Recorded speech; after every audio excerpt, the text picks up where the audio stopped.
Good morning. Peace. Welcome to our first Sunday address, continuing in the tradition of Imam W.D. Muhammad's emphasis on offering his public messaging to the consciousness of good humans everywhere. Today is October 5th, and I want to begin with a few announcements. We have coming up at the end of this month, October 26th, Muslim American Leadership Day. This is a day that is associated with the birthday of Imam W.D. Muhammad, but it's not a nostalgic recognition of his birth, but rather a very deliberate, very thoughtful, very focused emphasis on his leadership tradition, his leadership guidance, his wisdom, and what he offered us as a people and what he offered society at large. The title of the Muslim American Leadership Day address is Struggle for the Moral Destiny. How does good prevail in an age of tyranny? And this is a special day for many reasons, one of which, aside from the significance of the day itself, is that we have the inaugural presentation of the W.D. Muhammad Faith and Just Society Humanitarian Award, which will be given to the Honorable Mayor Ras Baraka of Newark. And this event is also brought to you by other dignitaries from the public of Newark, such as Councilman Patrick Council, Louise Scott Roundtree. So we're looking forward with great anticipation to this major event.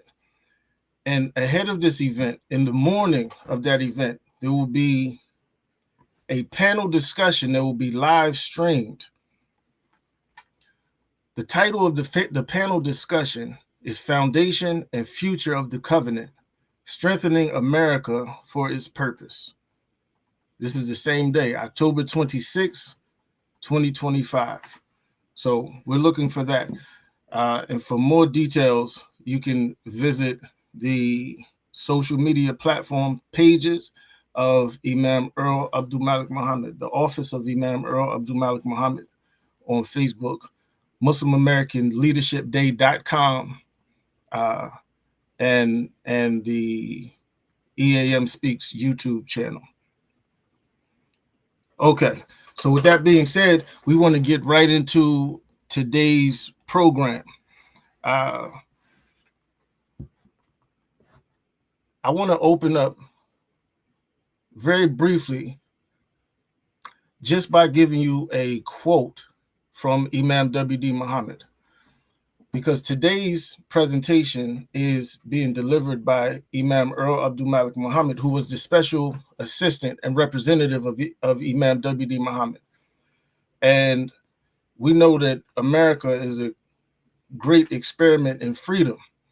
And the Muslim American tradition and the leadership of Imam W.D. Muhammad has vital insights to offer as a contribution to the stability of society.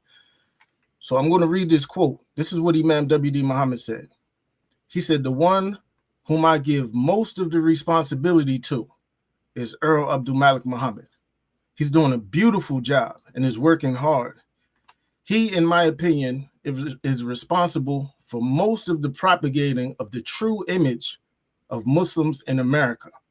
Not just for us, for when this is all done, it benefits all Muslims, no matter what race or group they belong to.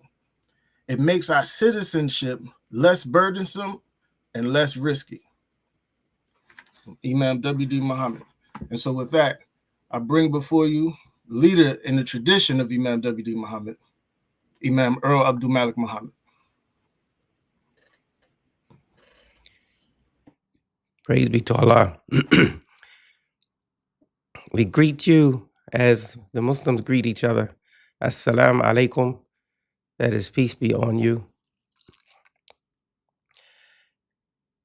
Please be patient with me today. I have some hoarseness from uh, a cold from this week, and the body is feeling much better, but the voice is coming back to its normal state. So I'll be a little more deliberate in my presentation today, uh, in view of the hoarseness in my voice. The praises for God Almighty, and we say Alhamdulillahi Rabbil Alameen. The praises for God, or all the praises due to God, the Lord of all the systems of knowledge. Also, Alameen is translated Lord of all the worlds, and we were given this translation, the Lord of all the systems of knowledge, from Imam W. Muhammad, our late leader. And this translation that he gave us is also commentary on the meaning, far-reaching and important implications. And it's important that our leaders, that they place emphasis on these things and explain these things for the benefit of the identity of our Islamic community in America, to inform our congregations more accurately as to the public concerns of the Islamic community from our perspective, which has its own distinction and its own importance.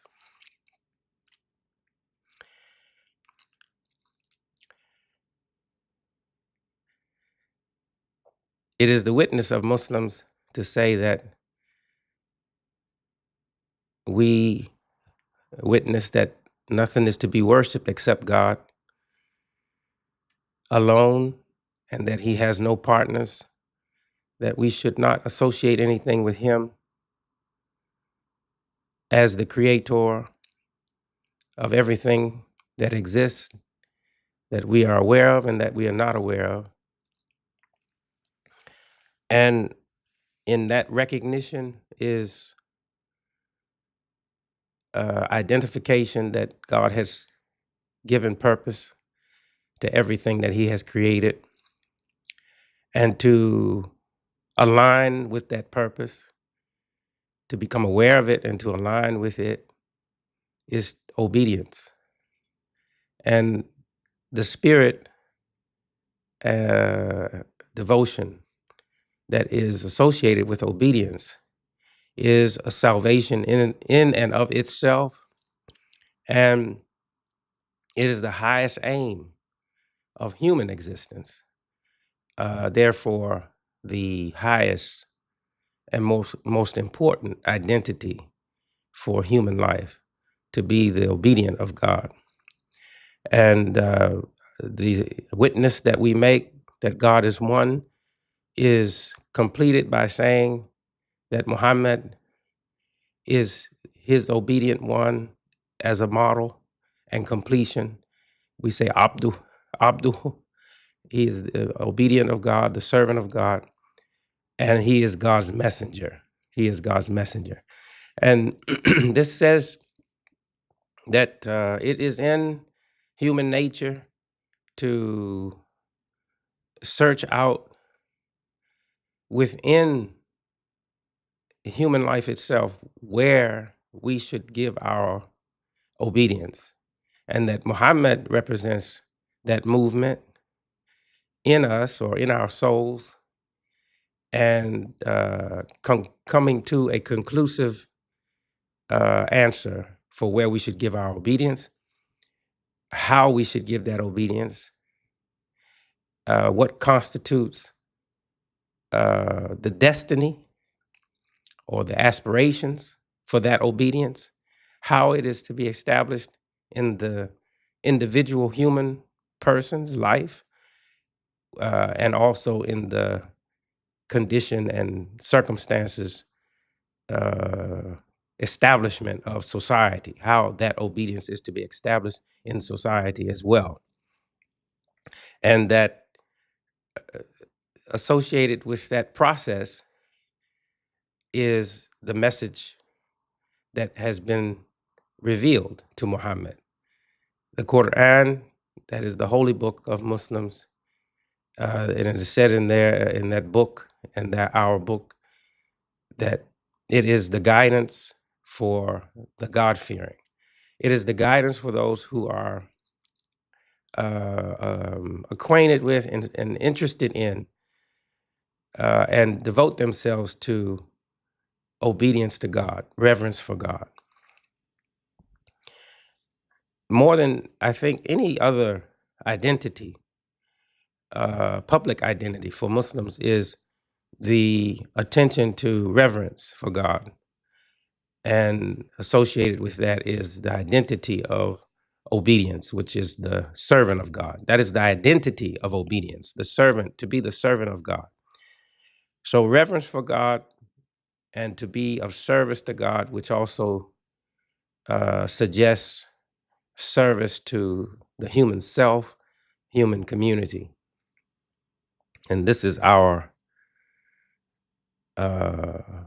motivation, our faith as Muslims. And it's a very serious matter, a very serious concern, especially now when there are competing narratives of what is the essential identity of Muslims.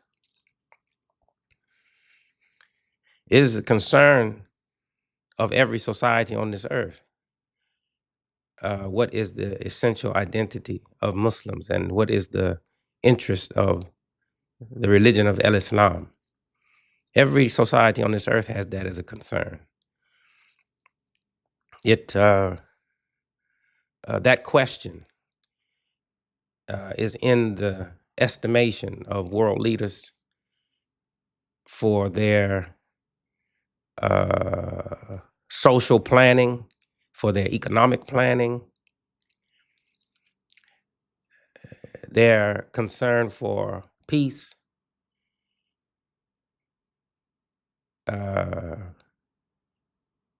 distance from conflict and war. In the estimation of every government on this earth, is the claim and aspirations of the Muslim population on the earth. And if we understand that and we can appreciate it, we can see it properly, then we can determine what is the importance of an American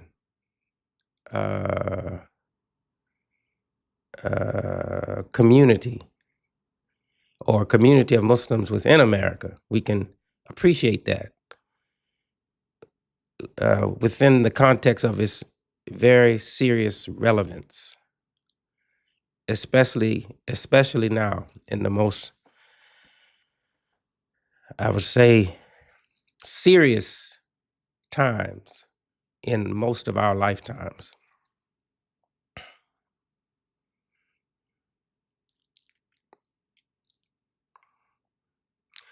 So the identity of obedience to God, what is properly associated with that, how that is to be understood, what is that, what is the constitution of that obedience to God. God says in the Quran that he created human beings and another creation called jinn for no other than his obedience, for none other than his obedience.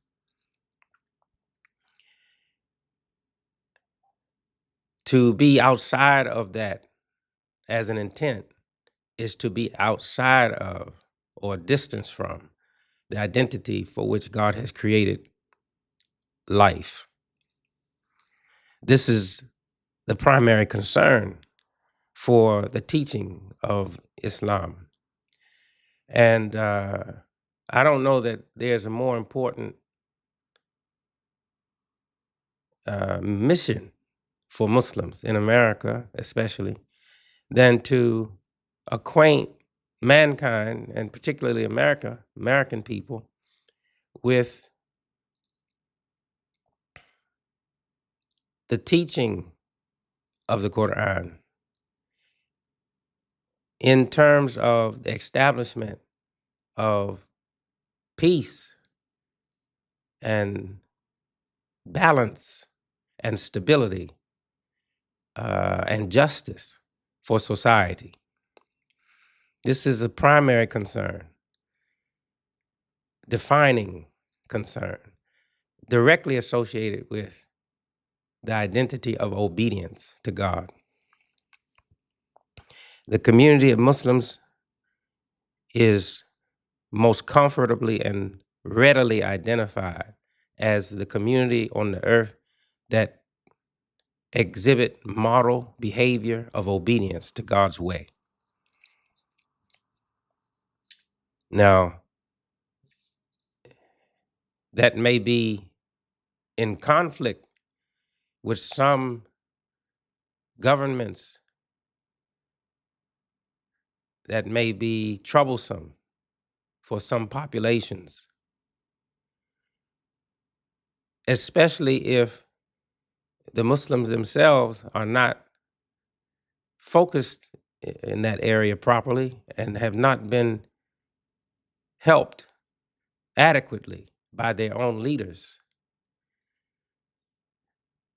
That the teachings in Islam that point to a universal morality that is first incumbent upon the behavior and the conduct and the thinking of Muslims themselves, that it has not taken hold in terms of the public presentation of the teachings of Islam and the public sensitivities of Muslims themselves, that they have not shaped themselves according to those teachings in the present world in such a way that the common populations can identify with its influence so as to contribute to the betterment of society. There's no more important concern than that for us. And this explains Imam W.D. Muhammad, the son of the late Honorable Elijah Muhammad, and the great leader associated with the temples or Nation of Islam, as it was called at that time. This explains his public works,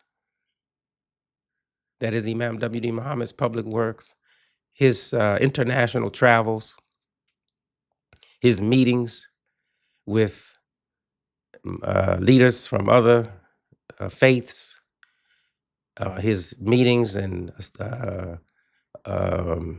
relationship with leaders in the political world, in the economic world, in the academic world.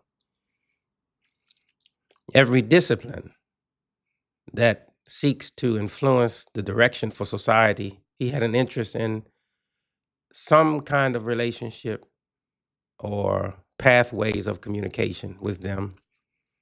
And the explanation for that was representation of the teachings of Islam according to the Quran itself and Muhammad the Prophet, not influenced by political expediency, but wanting to be loyal and sincere and straight,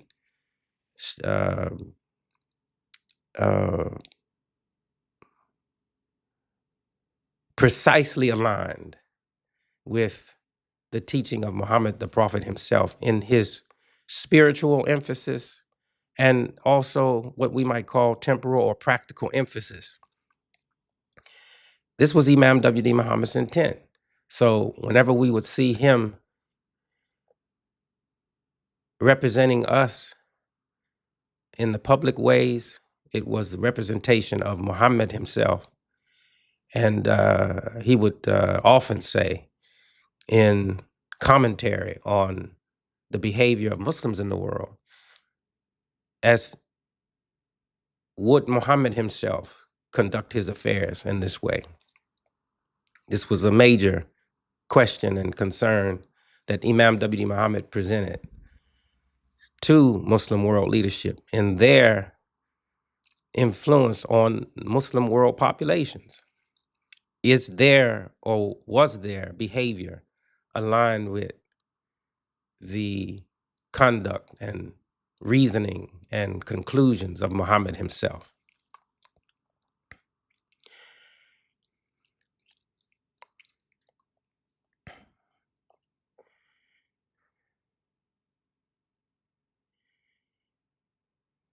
It is our concern for these addresses on the first week or Sunday of the month to present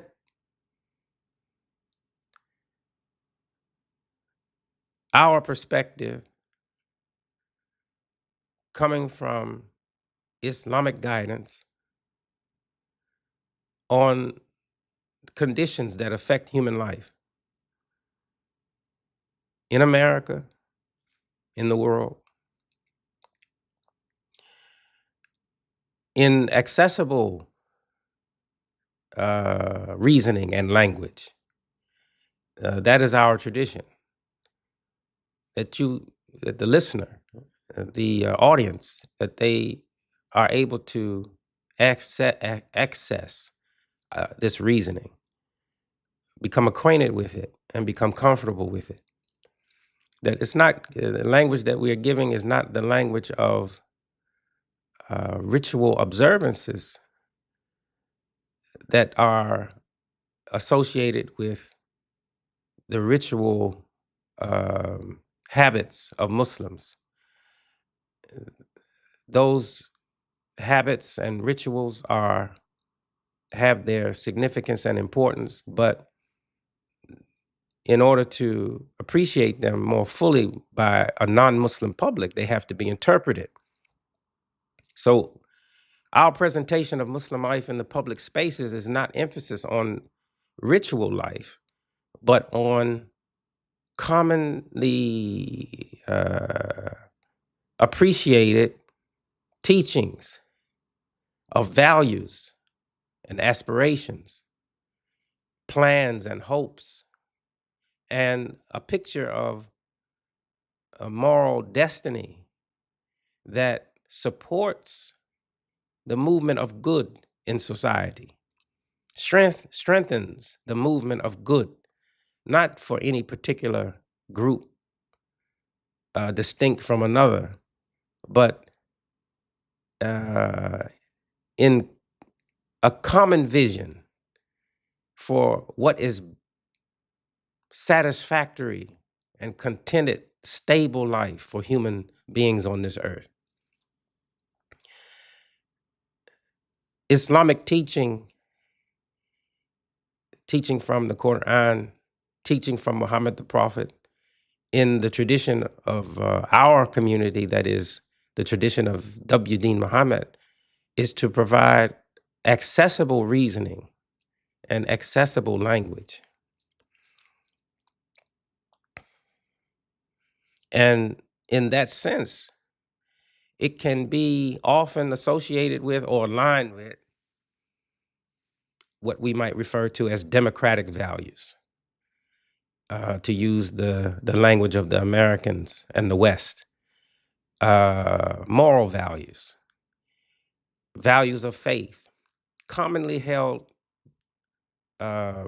picture of decency that the representatives of faith on this earth, Christian communities and Jewish communities and other communities of faith, hold out to their populations for the benefit of, or for the interests and aspirations for stability in society. And there are other terms, and I have used these terms because these are terms that are emphasized in the Quran, in the teaching of Muhammad the Prophet, in the symbolism of the Islamic teachings, and in particular, as a reference from the late leader, Imam W.D. Muhammad, terms like justice and freedom and equality. In the times that we live in presently, these are all major discussions. And we have perspective, and we have important perspective. In my estimation, this is our most important and really sacred responsibility. God says in the Quran of Muhammad that he is the most balanced and accessible model, meaning that any people that value decency in the spaces of human existence, value the relevance of decency, decency in thinking, decency in behavior that is aligned or associated with the purpose for which God created human life, and that seeks God's approval, that seeks God's support, that any people on the earth that have a system of values that are upheld in the universal picture of human decency for society, and that they govern themselves with a sensitivity for obedience to God. They govern themselves according to this. They discipline themselves according to obedience, the rules of obedience to God. And they seek for acknowledgement from God and reward from God for their obedience. They seek for the pleasure of God, and they feel themselves accountable to God. That Muhammad is a satisfactory, accessible model for them. So this says that we should be interested not just in becoming acquainted with Muhammad's tradition, but obeying his tradition and inviting others through our own obedience to that tradition or acquaintance and uh, efforts, sincere efforts to recondition our lives according to his tradition, but also to invite people, invite them to see him properly, and to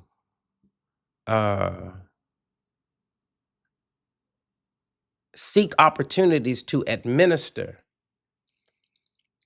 the traditions associated with his leadership, to administer them to that which ails society, or to that which is in need of repair.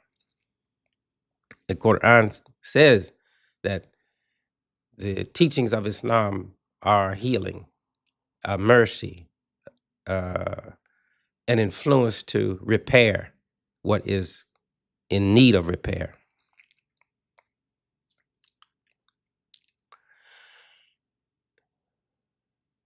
There's a series of verses in the Quran that I want to make reference to today.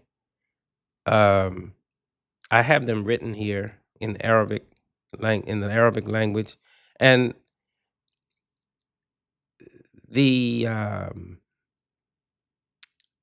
it's not necessary for me to read the Arabic language to you. If the audience was Arabic speaking, the majority of the audience was Arabic speaking, then I could read the words in Arabic and not even give a translation. But because the majority of the audience is not Arabic speaking, there's not as much of a demand to give the Arabic language, but to have it here for myself as a reference, as the primary reference, but to give the translation. So rather than read it in Arabic, I'll just give you a translation of these verses from the Quran. But I'm referring to the Arabic language for clarity because English renderings may not have the fullness of the meaning in only one word. It may require a series of words to reflect the depth of what is in the Arabic language of the Quran. I don't want to get into a lesson on the value and the importance of the Quran in Arabic or the Arabic Quran. That's another discussion and another discipline all to itself.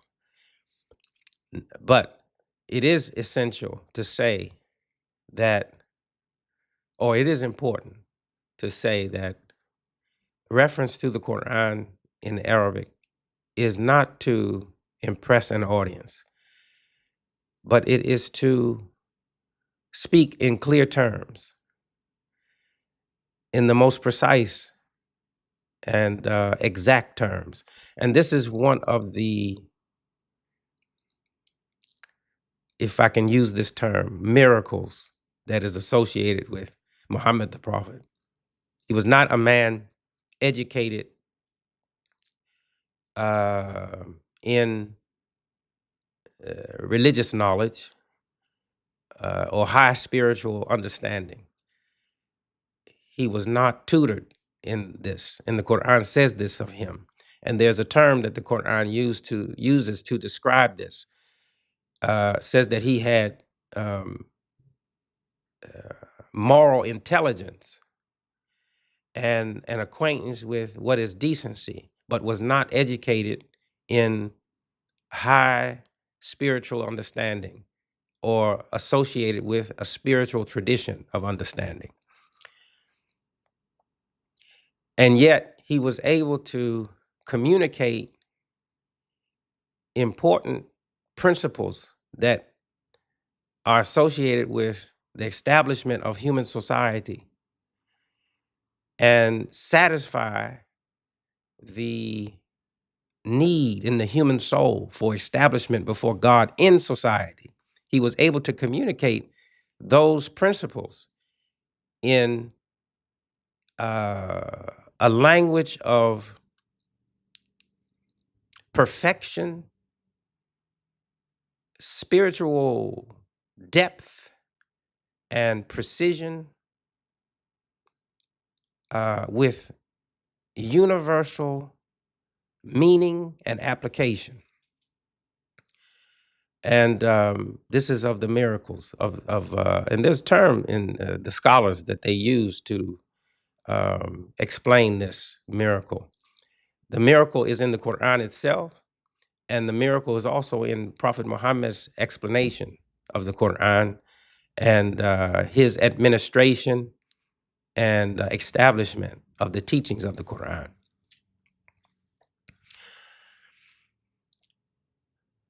So one verse that I want to give you in part says that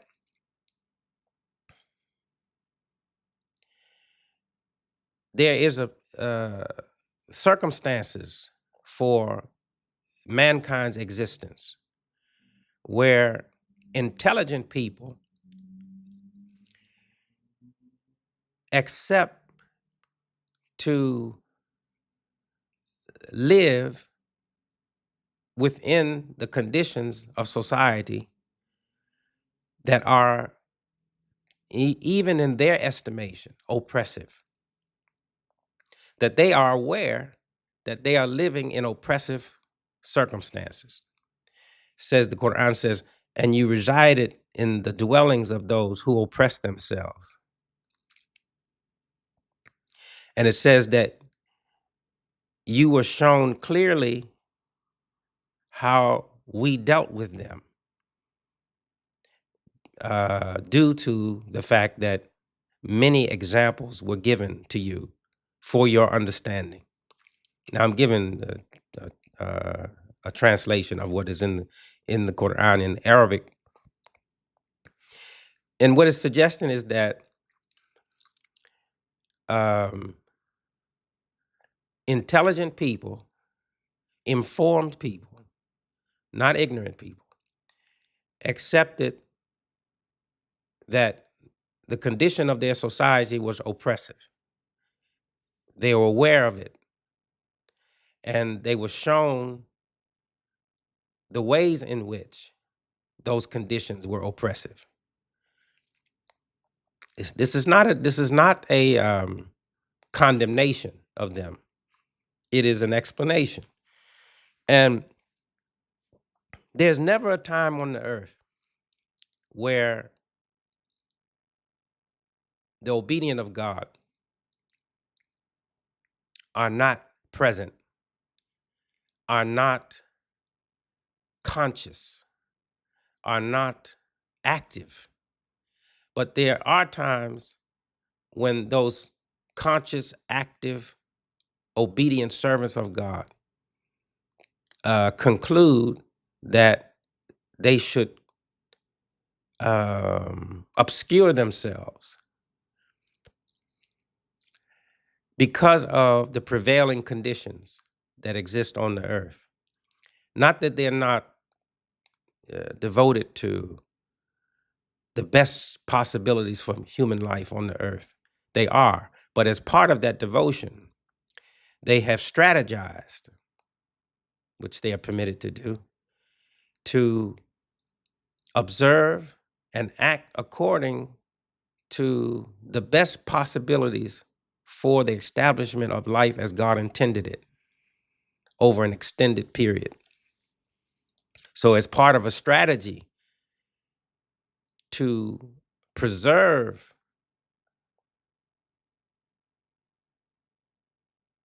the potency of righteous teaching, they conclude that there are periods that they must be obscured to protect their existence.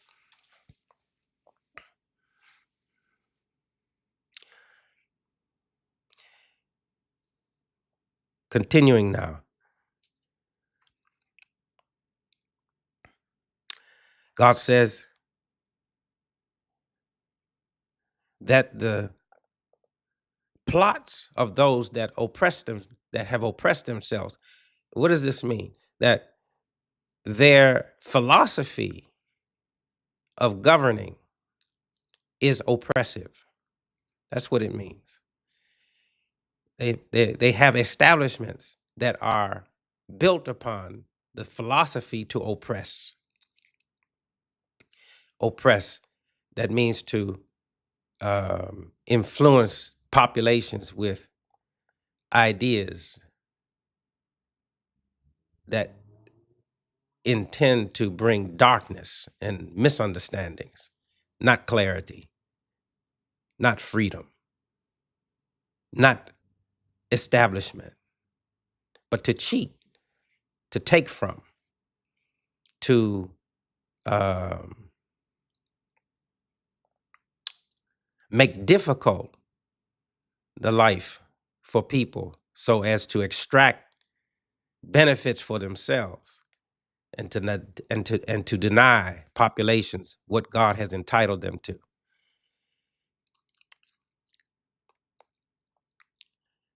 God says of these influences that they are at times existing with great power.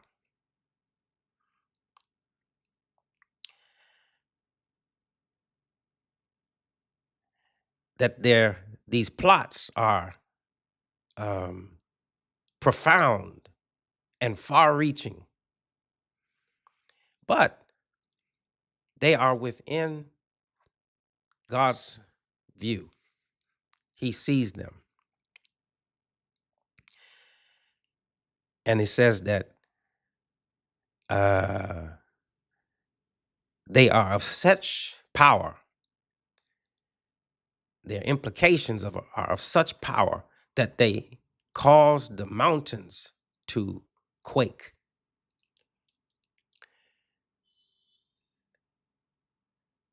That these strategies or these movements and influences of such power, these plots, the essential nature of the strategy to oppress mankind as a plot is of such power that it causes the mountains to quake, meaning that it has taken hold of those structures, and we might say systems, that hold society together. Continuing, God says, and one day the earth will be changed to another earth, a different earth, and likewise the skies, and likewise the skies. That the earth will be changed to a different earth, and the skies themselves will be different. And in another place in the Quran, it says that man will look at the condition of the earth and say, what ails her? What troubles her? We're living in a time where it appears that there's very limited interest on the part of leadership to serve the common good. And because human beings have been created with a moral purpose that we might describe, and we do describe, as good, it is by its nature oppressive, confusing, burdensome.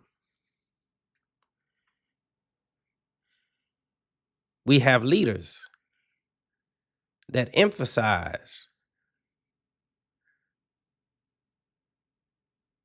policies and even pursue commitments that we know are base in nature. In other words,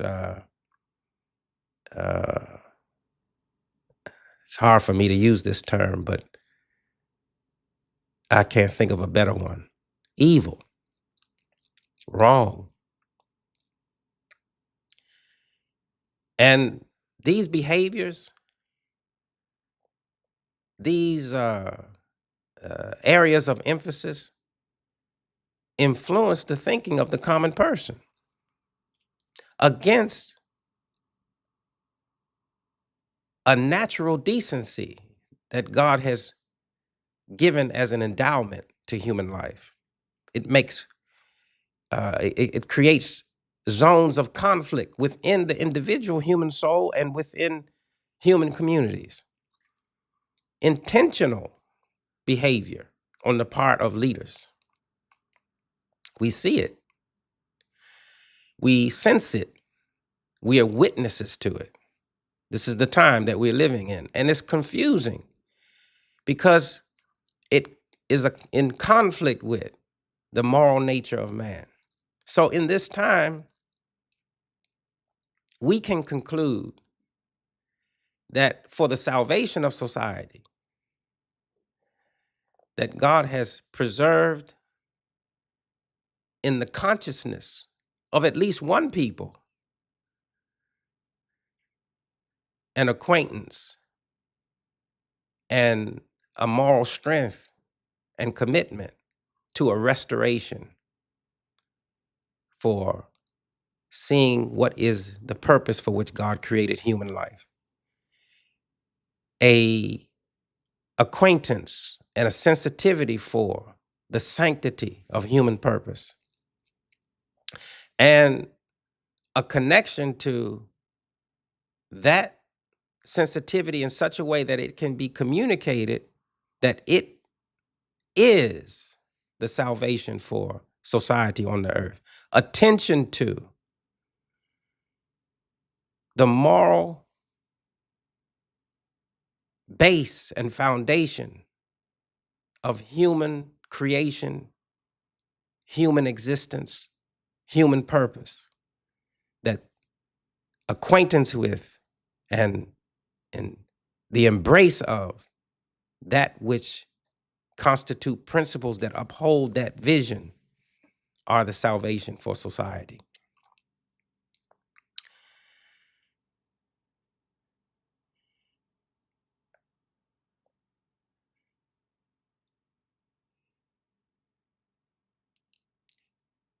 The people that are intimately connected to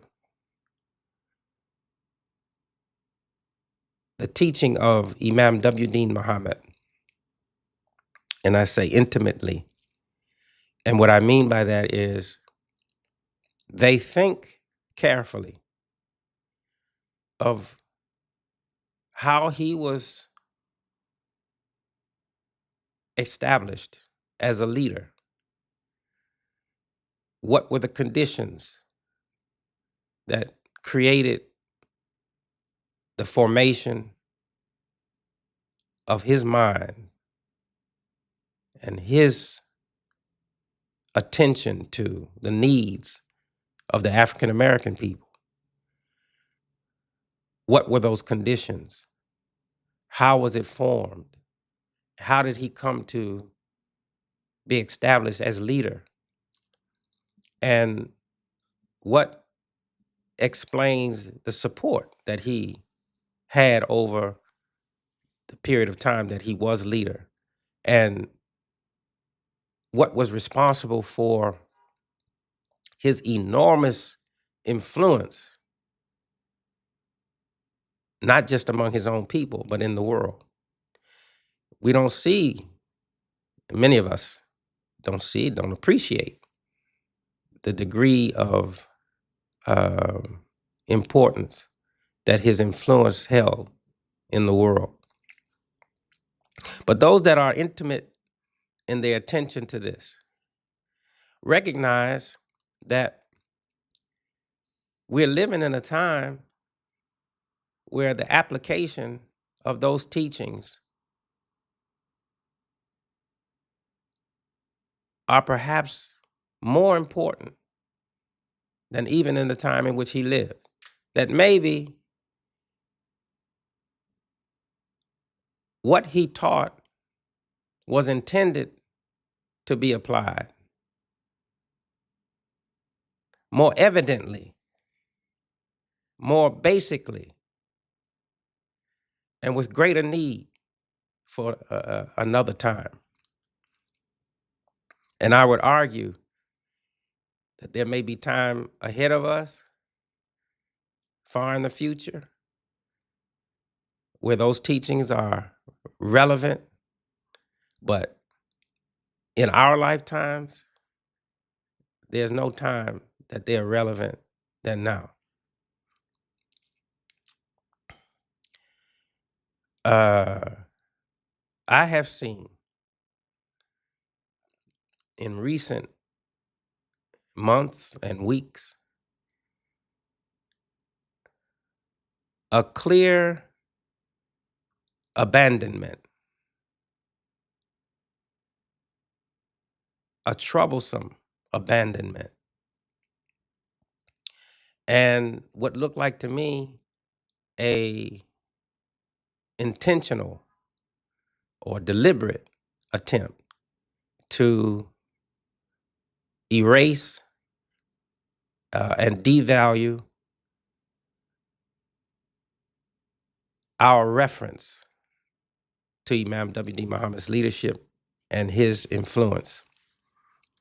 I have seen it in our leaders, the leaders associated with the African American Muslim community.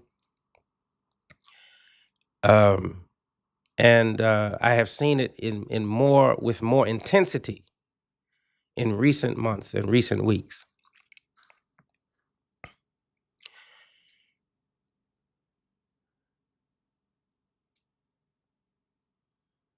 The deliberate nature of it is such that it says to me that there are forces outside of our Islamic community that have an interest in its destruction. And the question that I'm forced to ask myself is, under what conditions does mankind live presently, and why would it be in the interest of leadership in the world to silence or to create circumstances for the destruction of the Muslim African American identity? I think it's necessary for any of us that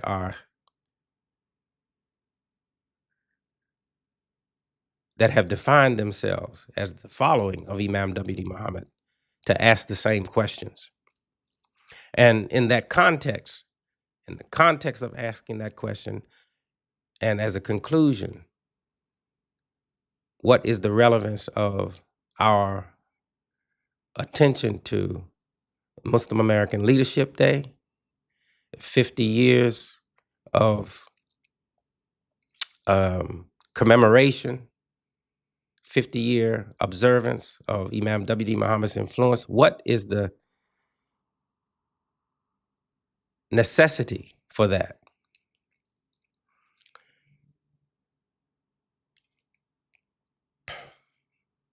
These are very serious concerns, very serious times. And I don't know that there's more important questions, more important central concern than to reinforce our commitment to this particular tradition that we belong to.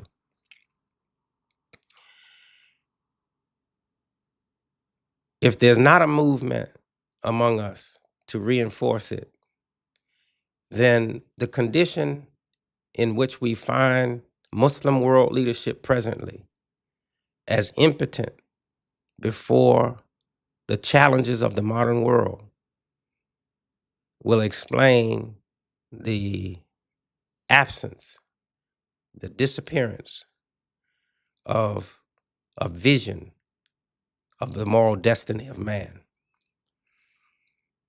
That in our basic sensitivities as a people, we will not be in any way prepared to govern our own existence, and that we will have accepted to live in the dwellings of the oppressors, those that have as their intent to separate man from the dignity and the purpose for which God created human life, that we will have accepted it.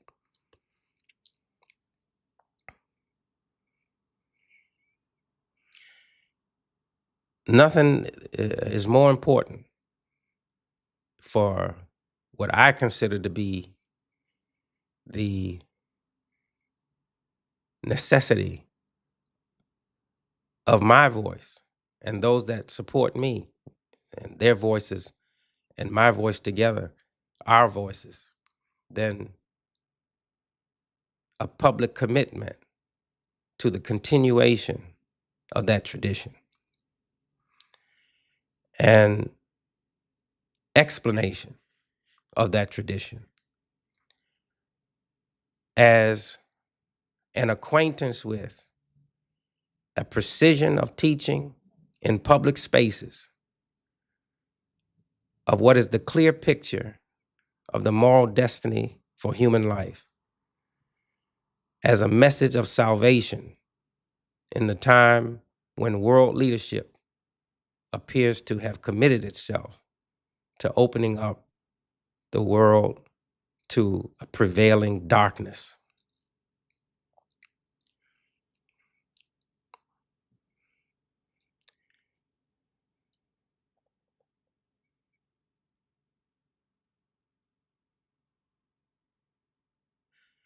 The question is, how does good prevail in the time of darkness and tyranny? It is to provide clear access to what God intended as a moral destiny for human life, and that there is no better explanation, interpretation, and representation of that than the language and leadership emphasis of the late W. Dean Muhammad. Thank you. Peace be on you.